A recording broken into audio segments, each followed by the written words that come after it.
Hello दोस्तों, कैसे आप लोग। आज का वीडियो हम लोग उन लोगों पे बनाने जा रहे हैं जो अपने रिलेशनशिप या मैरिड लाइफ को ग्रांटेड लेते हैं। एक्चुअली मैं भी उन्हीं में से था, लेकिन वो बोलते ना कि कभी ना कभी आपको एक आइडिया आ जाता है कि नहीं, बस अब आपको अपने रिलेशनशिप को समझना ज़रूरी है। ये वो वक्त है, अगर आप यहाँ पे खुद को बदल नहीं पाओगे तो शायद आप आपके रिलेशन को खो सकते हो। तो ऐसा कोई मोमेंट, ऐसे कोई वक्त मेरे लाइफ में आया। यूनिवर्स ने मुझे सेकंड चांस दिया, मेरे अल्लाह ने मुझे हिदायत दी। वहाँ से मैं समझ पाया, जब मैंने सोचना स्टार्ट किया कि यार नहीं, अपन गलत कर रहे। एक्चुअली होता क्या था कि जब भी मेरी वाइफ ज़ारा से शादी नहीं हुई थी तो मैं उसके पीछे पागलों की तरह दीवाना था। और बहुत से लोग ऐसे हैं जो मतलब बंदी मिलने के पहले उसके पीछे बहुत एफ़र्ट्स लगाते हैं, बहुत उसके पीछे टाइम देते हैं, लेकिन जैसी वो हासिल हो जाती उसके कुछ वक्त के बाद में जो एफ़र्ट्स वो पहले देते थे बिफ़ोर वाले, वो आफ्टर में नहीं देते। और मैं भी वैसे ही करने लगा था। शादी से पहले मैंने इतने एफ़र्ट्स लगाए, उसको कन्विंस किया, उसको प्रोमिसेस किए, सब कुछ किया। उससे शादी हुई, शादी होने के बाद में फिर बच्चे हुए, और जैसे ही फिर बच्चे वगैरह हो गए तो उसके बाद में फिर मैं अपने रिलेशनशिप को ग्रांटेड लेने लगा था। उसमें मैंने बहुत से गलतियाँ की है जो माफ़ी के काबिल भी नहीं है, लेकिन सैल्यूट है मेरे बंदी को और मेरे रब का शुक्र है कि उसने मुझे इतनी बेहतरीन वाइफ से नवाजा कि इतना सब होने के बावजूद आज भी वो मेरा हाथ थामे मेरे सपोर्ट के लिए मुझे सपोर्ट करते हुए मेरे साथ खड़ी है। और मैंने जो कुछ भी किया उन सब के बावजूद कोई दूसरी बंदी होती तो शायद कब से चली गई होती, लेकिन इस बंदी ने अब तक मेरा साथ पकड़ के रखा है, मुझे सपोर्ट करती है। फाइनेंशियली बहुत इश्यूज़ है, घर में बहुत सारे प्रॉब्लम्स है, लेकिन स्टिल उससे फ़र्क नहीं पड़ता। उसका कहना सिर्फ इतना ही है कि बस मैं सिर्फ उसको वक्त दूँ, उसको अंडरस्टैंड करूँ। और एक्चुअली होता क्या है ना कि हम लोग क्या करते हैं ना, हम लोग अपने जो फीमेल पार्टनर होती है उनको ये हम लोग को लगता है कि हम लोग बहुत सारा पैसा कमा लेंगे, गाड़ी बंगला ले लेंगे तो वो हैप्पी फील करेंगे, वो खुश हो जाएंगे। बस हम लोग के माइंड में यही सब चलता है। लेकिन एक्चुअली बोलूँ तो अगर सच्ची बंदी है ना भाई, अगर वो सच में आपसे प्यार करती है या आपकी वाइफ है और ट्रू गर्ल बोलते हैं ना जिसको, अगर वो है तो मैं आपको बोलता हूँ उसको पैसे, शोहरत, दौलत, आपकी किसी भी चीज़ों की ज़रूरत नहीं। उसको बस चाहिए आपका कीमती वक्त, कीमती समय। वो बस यही एक्सपेक्ट करती है अपने पार्टनर से कि आप उसको समझो, आप उसको वक्त दो। अगर कहीं पे कुछ वो डिस्टर्बेंस फील कर रही है, लोनली फील कर रही है या उसका मूड स्विंग हो रहा है, तो ऐसे वक्त में आप उसका साथ दो, उसके पास बैठो, उसको समझाओ, उसको हक करो। और बस छोटी छोटी खुशियाँ ही उन लोग के एक्सपेक्टेशन होते हैं, ज़्यादा बड़े नहीं। अगर आप उतना भी कर दो तो मैं दावे के साथ कहता हूँ कि आपके रिलेशनशिप को बहुत अलग ही लेवल पे लेके जा सकते हैं। तो हो रहा क्या था ना कि पहले मैं ऐसे ही कर रहा था, दोस्तों के साथ टाइम देना, ये करना, अपने रिलेशनशिप को मतलब मैरिड लाइफ को ग्रांटेड लेना स्टार्ट कर दिया था। जब से बच्चे हो गए तो उसके लाइफ में सिर्फ वही हो गया, घर का काम बच्चे संभालना, घर का काम बच्चे संभालना। उसने अपनी ख्वाहिशात को अंदर ही अंदर पूरी तरह से ख़त्म कर दिया था। और मैं भी फ्लो में अपनी लाइफ एंजॉय कर रहा हूँ, काम कर रहा हूँ, बाहर घूम रहा हूँ, दोस्तों में टाइम दे रहा हूँ, बस घर आ रहा हूँ, खाना खा रहा हूँ, थोड़ा बहुत बातचीत किया, उतना ही, बस मैं तो मोबाइल में लगा पड़ा हूँ। तो ये सब चीज़ें मैंने कभी नोट नहीं की, लेकिन उसको बहुत हर्ट होती थी, वो अकेले में रोती थी।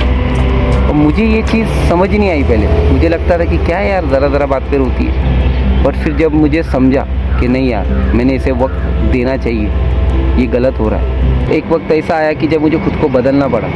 अगर मैं शायद नहीं बदलता तो आज मेरा रिश्ता नहीं रहता, रिश्ता टूट जाता था। तो अपने रिश्ते को बचाने के लिए और अपने पार्टनर के साथ में एक अच्छी ज़िंदगी जीने के लिए मेरे को खुद को बदलना पड़ा, और मैंने खुद के अंदर चेंजेस लाई। और आज अल्लाह का शुक्र है, अल्हम्दुलिल्लाह हमारी ज़िंदगी बहुत सुकून और अच्छे से चल रही। ठीक है, थोड़ा स्ट्रगल है लाइफ में, वो तो हर किसी के इसमें होता है, प्रॉब्लम्स होते हैं। और जहाँ दो प्यार करने वाले होते हैं वहाँ छोटी मोटी नोक झोंक भी चलती है, ठीक है, वो तो चलती ही रहेगी, उसका कोई इशू नहीं है। लेकिन मुझे कुछ चीज़ें जैसे समझ में आई, उसको वक्त देना, उसको अंडरस्टैंड करना, जब उसका मूड स्विंग हो रहा है तो उसको अंडरस्टैंड करना। और कभी भी मतलब छोटी छोटी चीज़ें जैसे कि छोटे छोटे सरप्राइज़ देना, कभी उसको चॉकलेट दे दिया, कभी उसको बिना बताए कहीं खाने के लिए लेके चला गया, कभी अचानक उसको कहीं घुमाने लेके चला गया। मतलब छोटी छोटी बातें, अगर वो कुछ कह रही है तो अपनी सब चीज़ों को साइड में रख के उसकी चीज़ों पे फोकस करके उसकी बातों को सुनना, समझना, वो क्या कहना चाह रही है। तो ये सब छोटी छोटी बातें जो अपने पार्टनर को बहुत पसंद आती है। तो बस यही मैंने करना स्टार्ट किया है, जिससे कि मेरे रिलेशनशिप में बहुत फ़र्क पड़ गया और पहले से लेके अभी में बहुत ज़्यादा फ़र्क है। मतलब मेरी वाइफ मुझसे कहीं ना कहीं पहले के मुकाबले में बहुत ज़्यादा हैप्पी है, खुश है। उसको ऐसा लगता है कि नहीं, अब कहीं जाके हमारा रिलेशनशिप हेल्दी हुआ है। ठीक है, तो मैं आप लोग से यही कहना चाहूँगा भाई, अगर आप लोग भी ये गलती कर रहे हो तो प्लीज़ मत करना।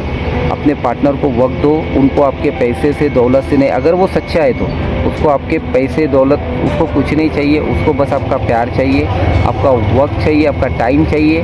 वो बस यही आपसे एक्सपेक्ट करते हैं कि आप उनको अंडरस्टैंड करो, उनको समझो वो क्या कह रहे हैं। जब वो कुछ कह रहे हैं तो आप पूरा टाइम निकाल के अच्छे से फोकसली उनको सुनो। नहीं तो होता क्या है कि हम मोबाइल में लगे पड़े या हमारा ध्यान कहीं और है, बस वो बोले जा रहे हैं और हम लोग उनको इग्नोर करते हैं। ये चीज़ सबसे ज़्यादा हर्ट करती है उनको, मैं बता रहा हूँ भाई, ये चीज़ अपनी बंदियों को सबसे ज़्यादा हर्ट करती है। तो ये चीज़ पे ध्यान रखो और अच्छे से अपने पार्टनर को समझो। समझने के बाद में जितना हो सके उनको छोटे छोटे सरप्राइज़ दो। ज़्यादा कुछ नहीं तो चॉकलेट दे दो, एक रोज़ ला के दे दो, कहीं पे घूमने का प्लान करो, कहीं पे डिनर के लिए। नहीं रोज़ाना पॉसिबल है या हफ्ते में पॉसिबल तो महीने में एक बार सही उनको लेके जाओ, उनको बाहर की दुनिया दिखाओ।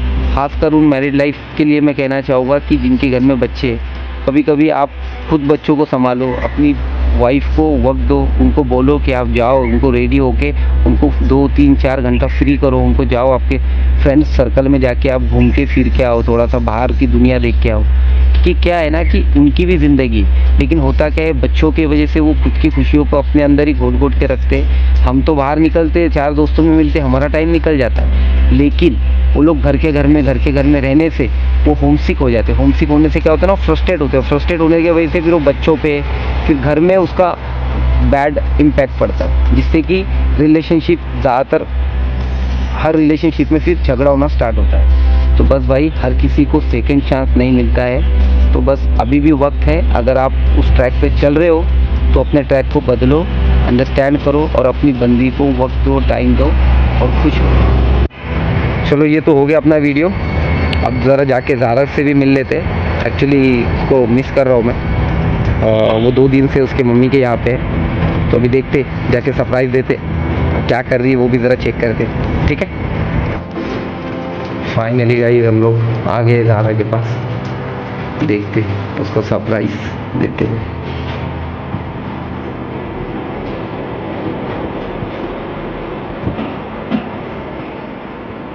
यहाँ पे तो नहीं, शायद किचन में होगी। ये तो खाना खा रही है।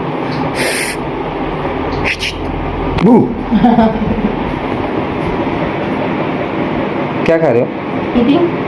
What? Are you eating? Eat now. दाल चावल है। Nice nice. तो फाइनली गाइस, आज का वीडियो हम यहाँ पे एंड करते हैं।